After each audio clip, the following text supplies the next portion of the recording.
Hello together and welcome to my channel. So, I have absolutely no idea where this podcast is going. I wanted to do a podcast on illusions, but I felt kind of confused. I started thinking about my last two videos, especially the last one about abortion and circumcision. And I kind of started to have like a debate in my head about circumcision with someone, and that there might have been some how should you say, evolutionary benefit to it in the past. And mostly I believe kind of in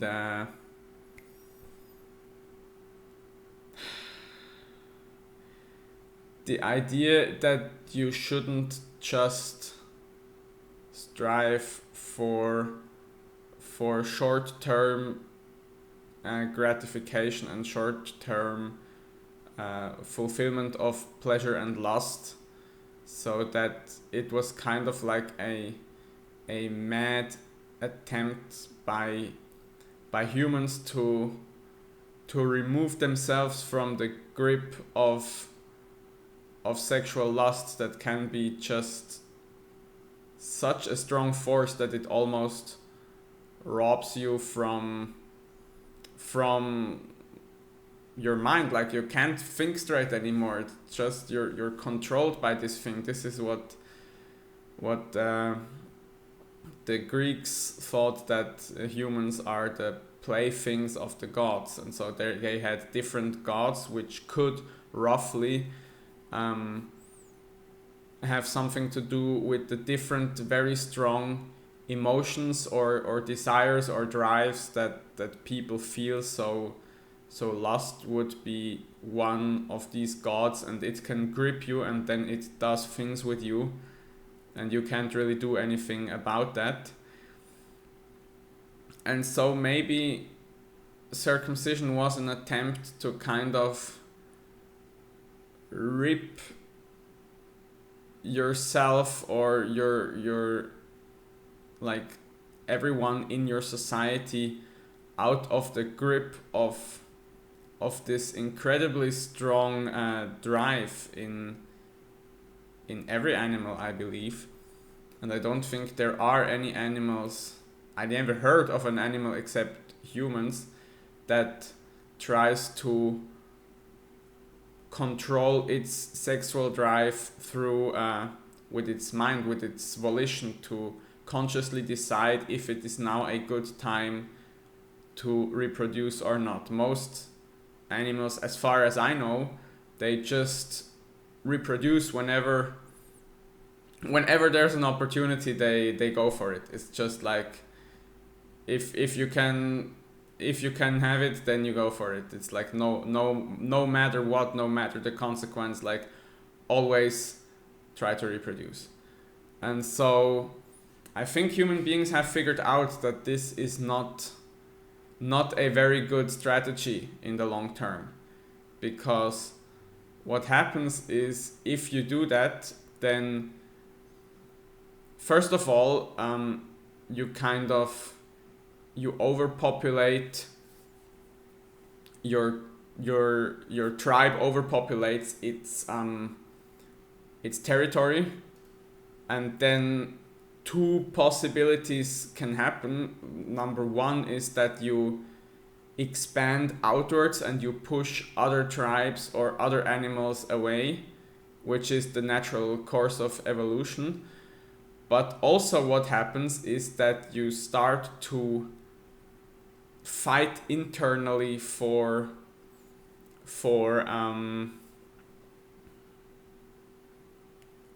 living room and for food. It's basically, if there are more people on a territory than this territory can sustain with the current technology, then people will start to fight for survival, basically, for food, for living space, for a mate.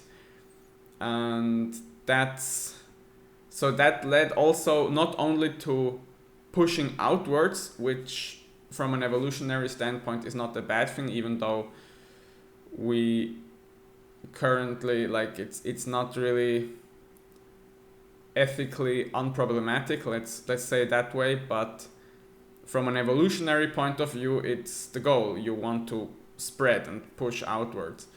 But also there is more and very hard internal struggle and conflict, like within society. And so that could lead to a scenario where if you have two tribes and one of them is always fighting with each other over the resources within its own territory, and the other one is not doing that, then the other one can maybe cooperate better and thus advance faster and thus in the end overtake the tribe that is so busy with fighting among each other for food that they can't really deal with building up something and maybe protecting against external threats. So that's one thought that goes through my mind. Another thought is also that, and this segues into a topic that I wanted to talk about anyways at some point, which is monogamy. So it is one thing to have like your sexual lust with respect to a monogamous relationship. There, like, the only danger is that you produce more children than you can sustain. But other than that, it's, from a societal point of view, it's not really that big of a danger. But if you like, for example, I don't want to say that this is a accurate historical reference, but there are a lot of stories in the Old Testament. I just know this because I listened to Jordan Peterson a lot, and also, yeah, like I mostly realized it after listening to him. I kind of knew these stories before, but I didn't really care about them so much. So, but there are a lot of stories that deal with sexual misconduct. And so there are stories of daughters getting pregnant by their fathers, or people having sex outside of wedlock and getting pregnant outside of wedlock, or someone sleeping with the wife of someone else, or like all kinds of crazy mixing through. Just like today, if you just talk to a couple of people and you hear stories about how people are sleeping around and doing all kinds of crazy stuff. And now imagine, like, through most of evolutionary history there was no contraceptives, so there was a big chance that a lot of these outside of wedlock kind of, or someone sleeping with the wife of someone else, that these people actually produced babies, like they had babies like that. And then you get a real big problem, because the problem is who takes care of the baby. Because a human child needs like a crazy amount of attention and feeding and taken care of before it can start to become an adolescent that can theoretically take care of himself. Although today in our society, like this is a whole nother topic, like adolescents are like kept, I feel like, artificially childlike for like an extra 10 years after they have become adolescent, and so their bodies don't match, their internal state doesn't match their external state. And so I think that's a whole source of a huge amount of problems in our current society. But I don't really want to get into that right now. So where did I come from? Yeah, you produce children, and then there is this huge problem because if you have like a classical monogamous relationship, then both parents are invested into their own family, and the children within their family are actually the children of these parents.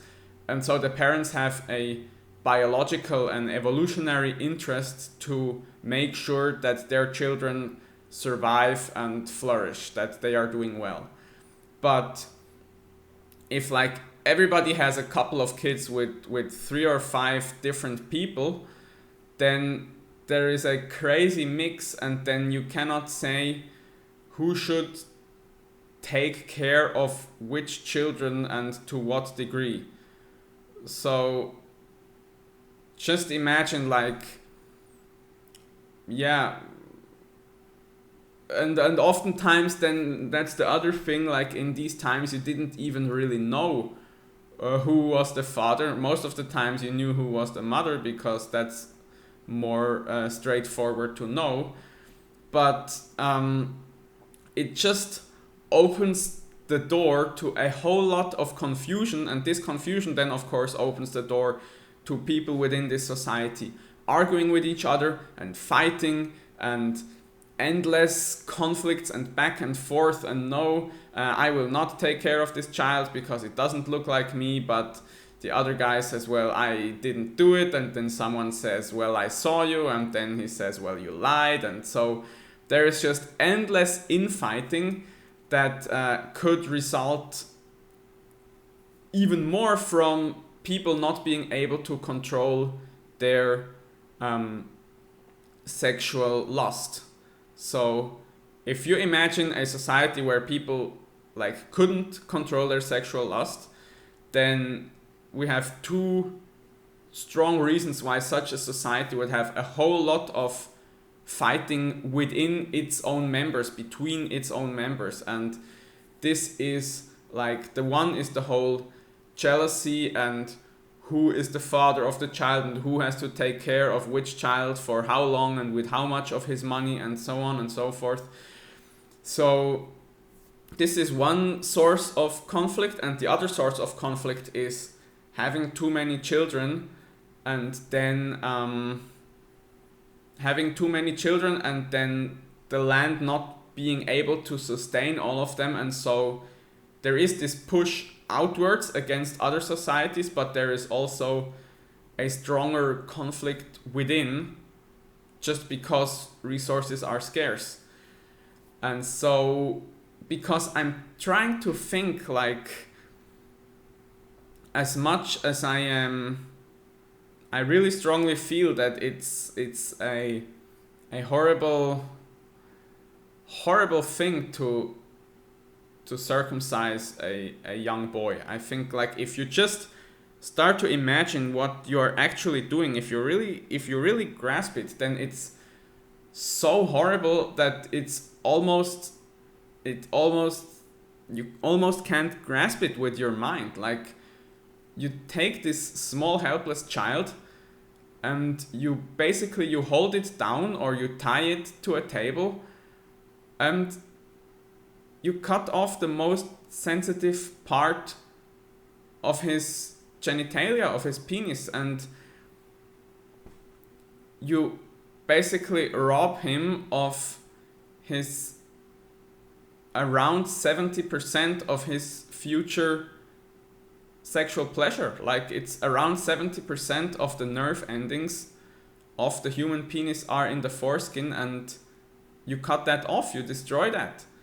And so also there has been a study in Canada where they try to figure out which anesthesia is better or works better for neonatal circumcision, and they had to abort the study because the level of pain that they measured in in the test group, in the group of boys that were not that didn't get any anesthesia, it was crazy high. It was so high that they immediately concluded that it would be unethical to continue the study. And so they immediately aborted the study. But of course, boys are being circumcised without anesthesia, like everywhere. Like it's 1/3 of all men on this planet are circumcised. And most of them got circumcised without anesthesia. So if you start to think about it, it's just, it's absolutely horrifying. And so the thing that keeps working in my mind is, why is this happening?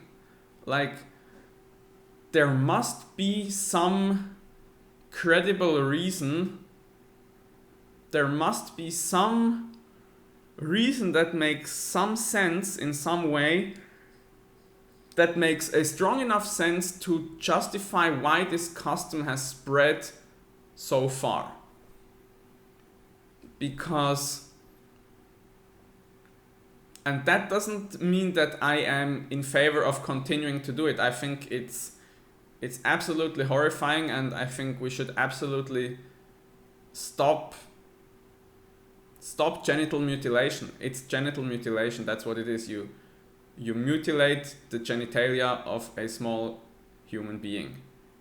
And I don't care if it's a boy or a girl, it's nobody's business to cut off any part of another human being's body unless it's an absolutely medical necessity, or unless the person is grown up and decides to do it by themselves, in which case every grown-up man or woman can do with their own body.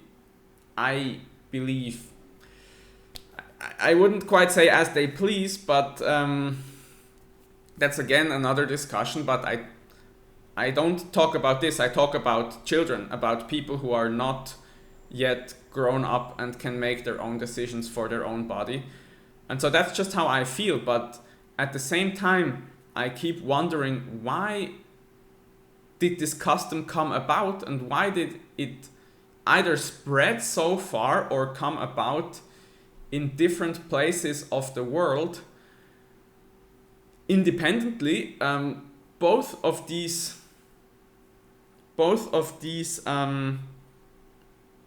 facts would suggest that there was some evolutionary advantage to circumcising your boys.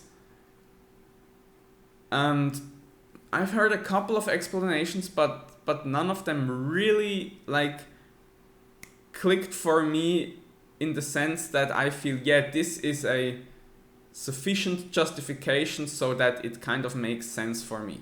So one justification I heard was that it's basically it's a step away from human sacrifice. So that may be true, but that still, I don't see then why you wouldn't at some point, well, maybe, yeah, 2,000 years or a couple of thousand years is not such a long time span for evolution. So maybe it is just a step away from human sacrifice, and now we have to make the next step away from human sacrifice in the sense of sacrificing body parts. But that doesn't fully convince me yet. So one explanation that I've been thinking about, or yeah, I think I kind of, yeah, whatever, is that if you don't really feel satisfied after sexual intercourse, like, so you have sex and it's kind of okay, but it's not like just blowing your brains out great, then you try that for a couple of times because the drive is still there, but eventually you learn that you can't really get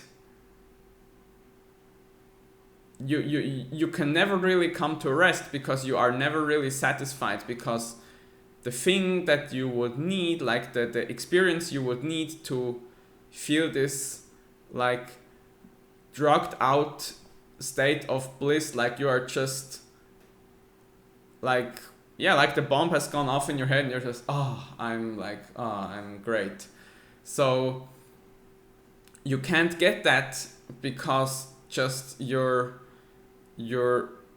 sensual organ that was necessary in order to get that is gone, it's destroyed, and so you are never fully satisfied, and so you keep having the drive to do more, like to do something else, to try again, to you can't really be content and relaxed and just happy with the moment, because I feel when you are just content, then you wouldn't do anything, because you are content, so you're just feel fine, feel great, relaxed, and so that would mean that societies that have all their men circumcised, like these men would be more restless. They would never really be satisfied, because you can't really be satisfied. And then they would keep kind of trying to find this satisfaction, but you never can actually find it. And so what would end up is that they would work more, or explore more, or fight more, or just generally be more active, like, because you can't just have sex with your partner and then be content, because you're not really that content. And if you think that's bullshit, then that's mostly my experience. Like, mostly it's okay. Sometimes I am content, but most of the times it's like, not really. So my mind keeps racing, and I keep, it's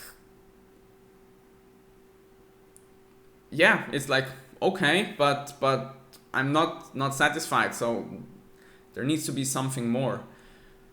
And so I could think that over like long times of evolution, that this drive to, that increasing this drive to do something, to achieve something, to get your satisfaction from something else, like conquering the neighboring village, or becoming the chief of the tribe, or producing a great piece of music, like you have to get your satisfaction in some other way, because you just can't get it from sexual satisfaction. So that's one thought that I had that kind of makes sense, and I'm not so sure what to think of that, but also it's not fully convincing to me that this is enough to justify how widespread circumcision is.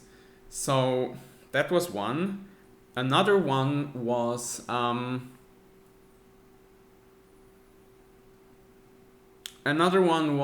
that you basically, you need to set a reference point in the brain for how horrible life or existence could truly be, so that you kind of know what's at stake if you screw up. So because if your territory is invaded by another tribe, and they take you over, then mostly what happens is they kill all the men and they take all the fertile women.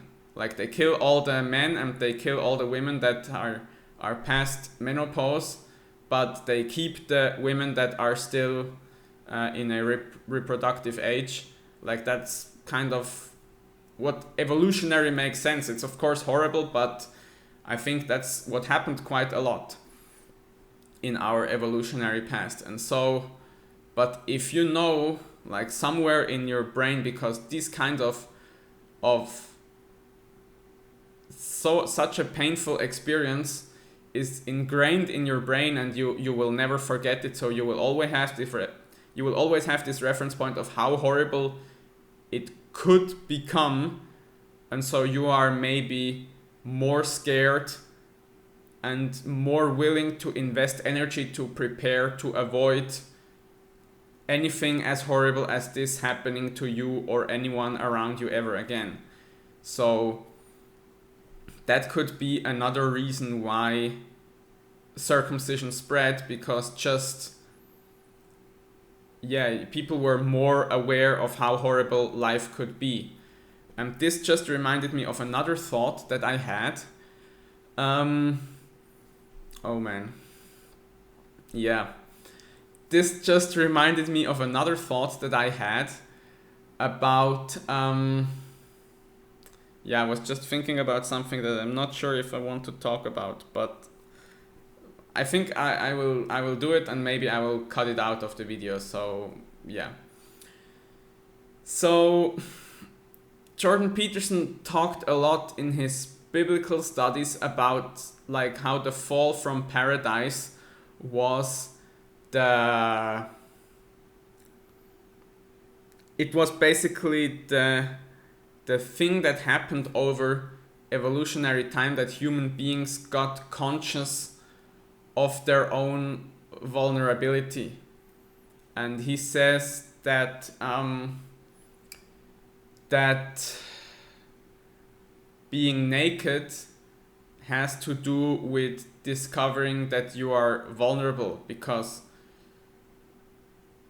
he also says like human beings have this, we are the only creature that basically walks upright, and so our most vulnerable parts are like directly disposed or exposed to the world.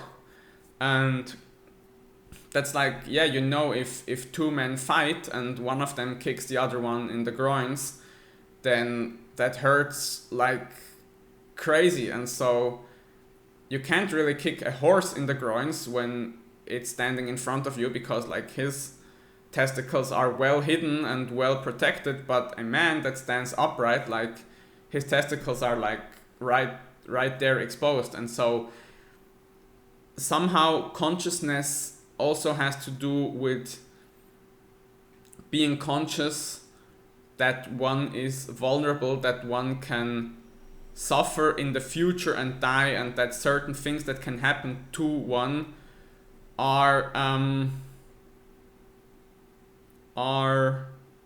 painful and can have like negative consequences. So being conscious means also being conscious of the future and of how certain things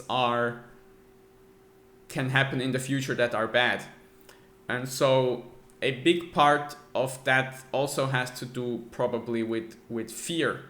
Like you understand that there is an infinite amount of bad things that can happen to you in the future, and also that you are just vulnerable. And now one thing is like the experience of being hurt, by other people consciously and deliberately, is probably, it enhances that feeling of being vulnerable and that there are horrible things out there that can happen to you. So in some way, you could argue that circumcision enhances consciousness, in that sense that it makes you more conscious of your ability to suffer, and of the ability of the world to be horrible, and of the ability that such things can happen to you again in the future. So that is something that could go into that. And also one thing is about being naked, because that kind of made me think when I think I've now listened to the biblical series of Jordan Peterson, like I'm going through there for the 4th time or something at the moment. So I've really been thinking a lot about this stuff.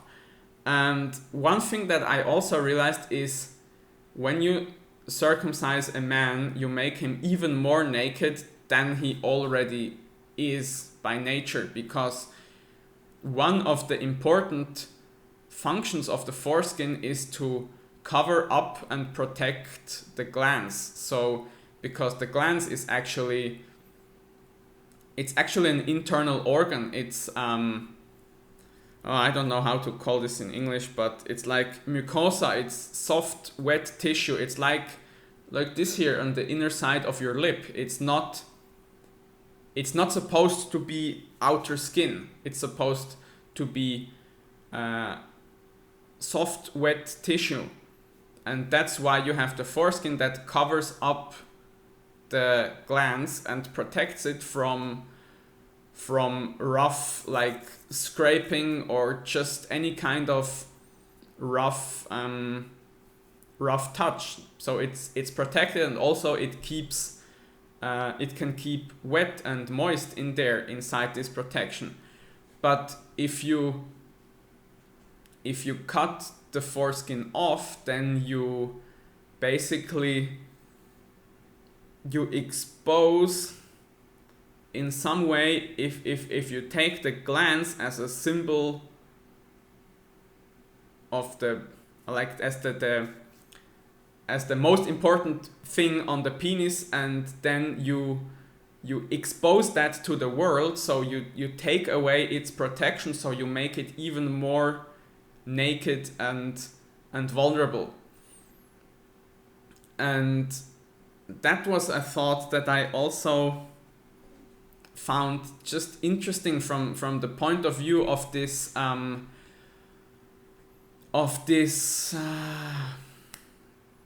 this idea that the first thing that basically catapulted human beings out of their pre-conscious animal-like paradise into reality, into history, is the fact that they became conscious and realized that they are naked and that they are vulnerable, and also that other people can hurt them and that they can hurt other people. That's the thing with the discovery of good and evil, which also, I think, being held down by 5 men of your tribe and having a huge amount of pain inflicted on you would probably raise your consciousness about the capacity for human malevolence.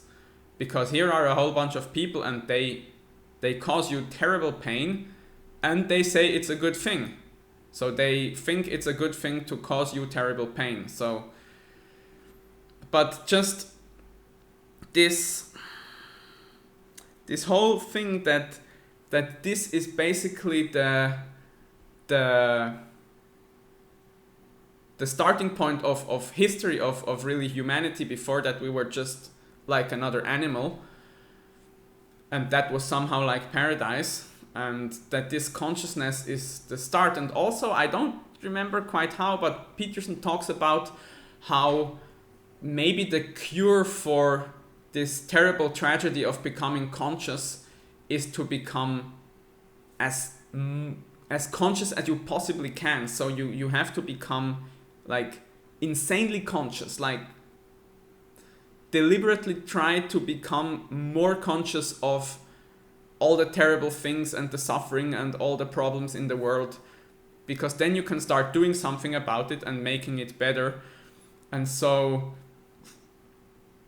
I was thinking if maybe circumcision is like a kind of terrible surgery to make you even more conscious, to enhance consciousness, basically, in that sense. And maybe that's a kind of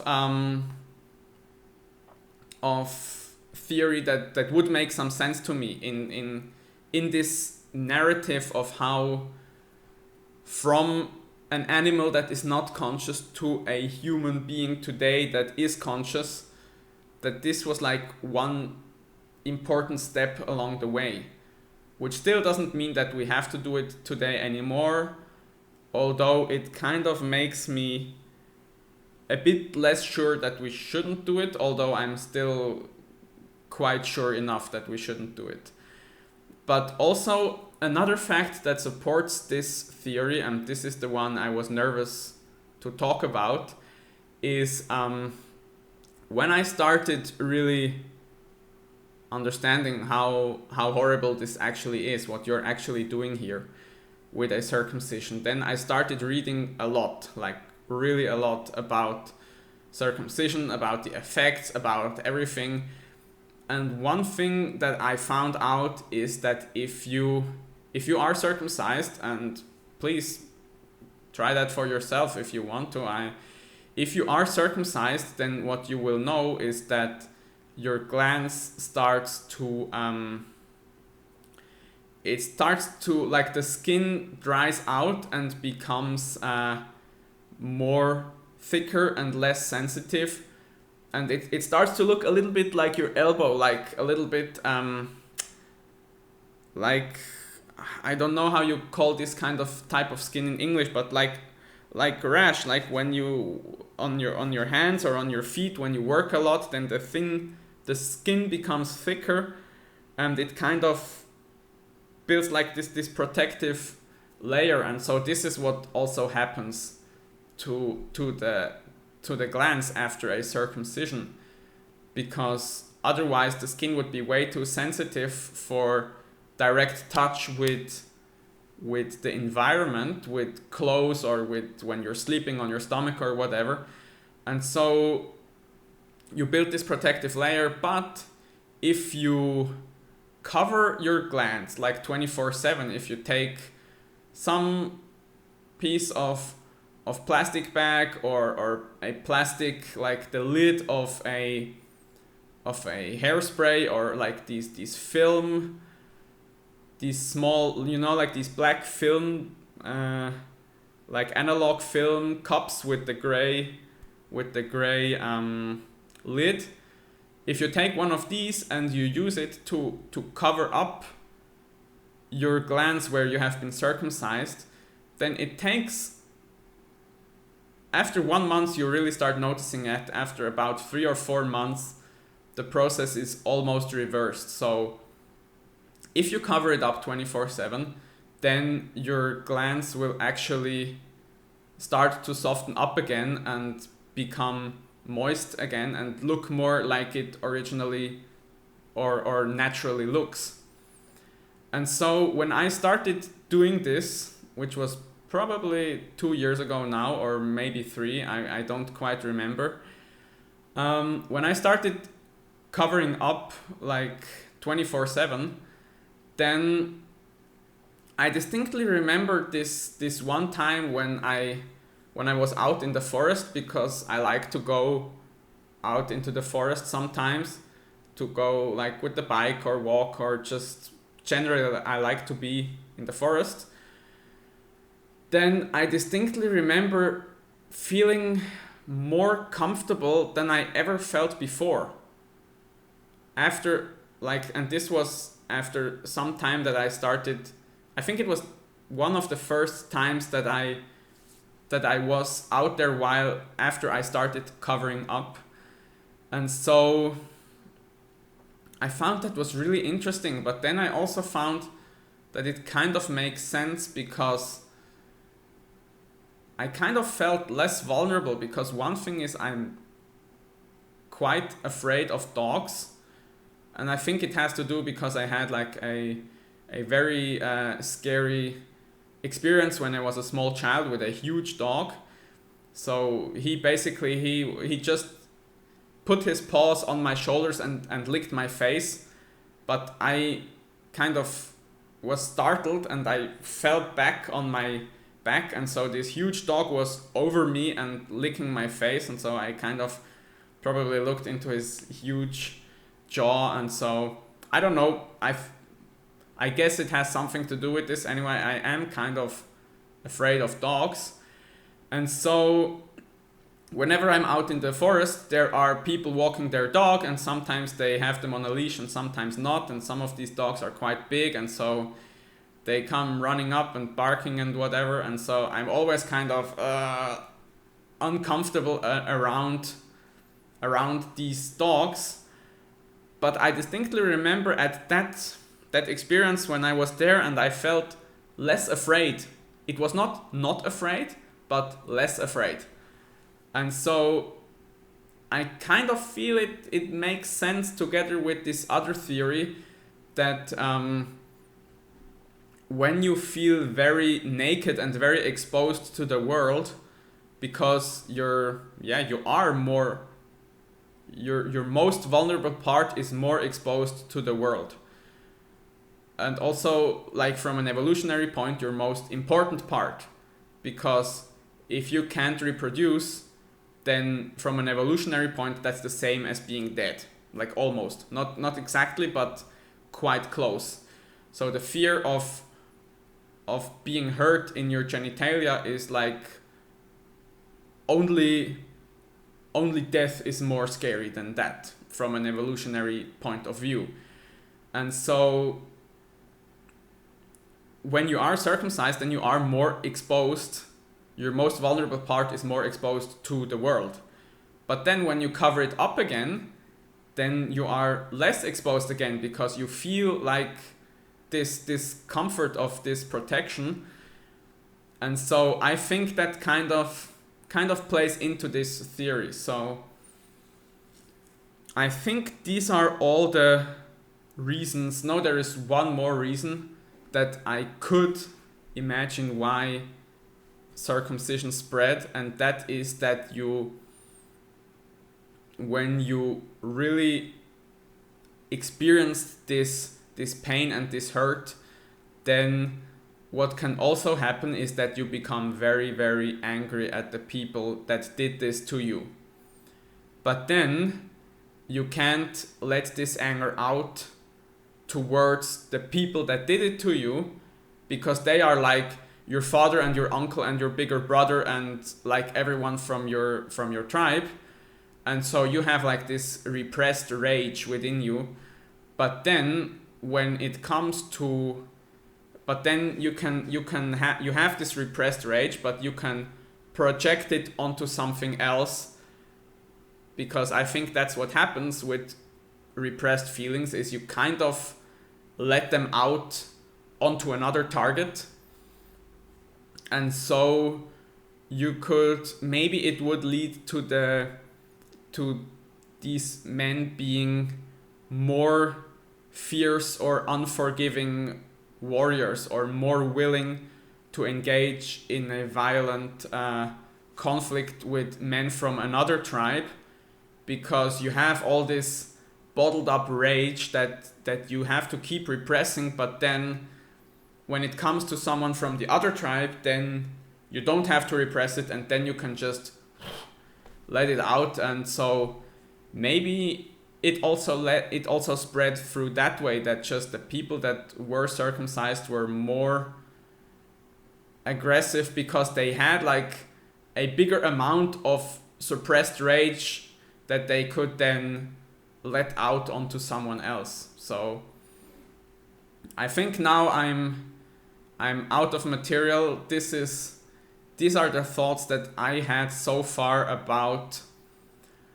why you would circumcise someone. Like why would this thing spread around the world? Like, it's not the most intuitive thing to take your own son that you love and care for, and then have him held down by 5 people and cut off the most sensitive part of his penis. Like, that just seems like so a crazy thing to do that there really must be some explanation for it.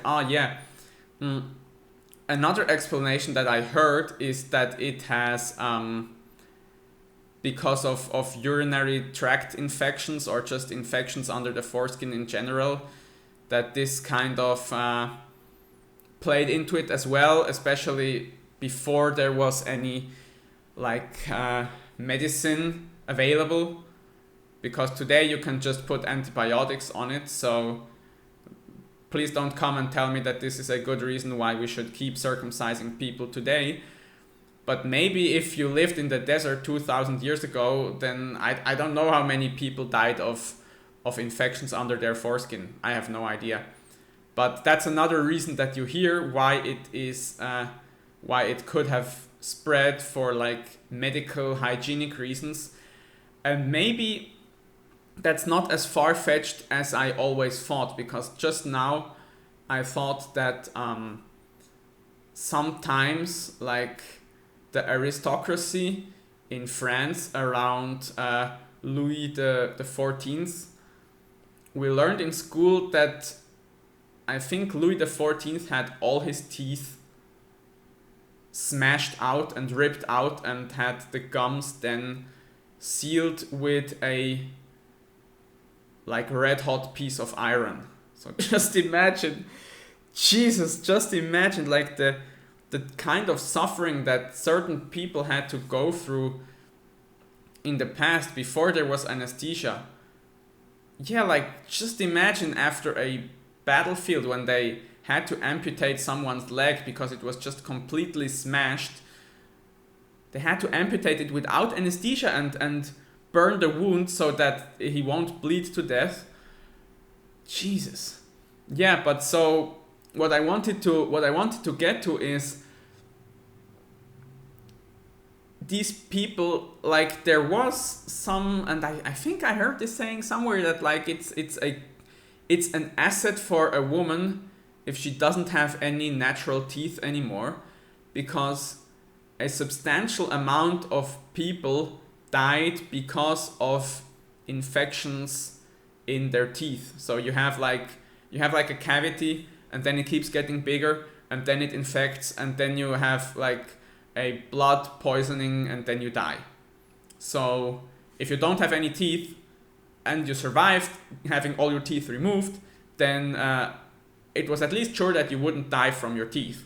So there were a bunch of people that like, and these were the higher class of society that had all their teeth removed just to avoid this danger of dying. So maybe if you can have all your teeth removed for that reason, then maybe you can also circumcise your child for that reason. So I think now I've really covered every reason that I've ever heard or thought about myself. So yeah, I would really be interested in what you people think of this video. Holy moly, like I didn't know where I was going, but I think this is probably one of the topics that occupies my mind a lot. And yeah, I would be interested to know what you think and how you found this video in general, like just the style of me talking, and also what you think about the topic and what you think are reasons that could have led to this custom of circumcising boys spreading so far, and also what reasons you think are really not valid to explain why it has spread so far. And you can also have the discussion if it should still be legal today or not. I'm also interested in this discussion, but I'm also interested in why did it even come about in the first place. So thank you so much for watching. Please let me know what you think. I will be happy to see your comments, and I'll see you on another video. Bye.